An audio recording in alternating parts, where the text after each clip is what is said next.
అనిల్ గారు, వెంకటేష్ గారు, hi. Hi sir.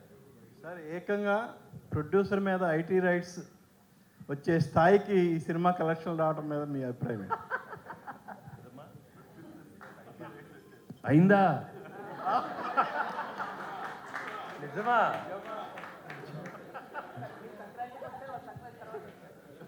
అన్నీ అవుతాయి, వాళ్ళు కూడా అన్నీ అవుతాయి, అన్నీ బాగానే అవుతాయి. అంటే సంక్రాంతికి వస్తున్నామని చెప్పి మేము టైటిల్ పెట్టాం కదా, వాళ్ళు కూడా గట్టిగా ఫిక్స్ అయినట్టుంది. మేము సంక్రాంతికి వస్తున్నాం అని చెప్పి వచ్చేసారు వాళ్ళు కూడా.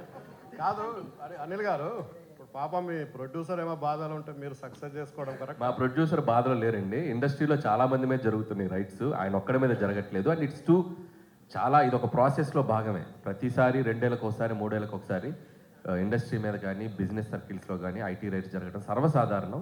సో అలాంటి ఒక ప్రాసెస్లో జరిగే భాగం. ఇంకా వాళ్ళు మమ్మల్ని, మేము వాళ్ళకి కాంటాక్ట్ అవ్వలేకపోతున్నాం.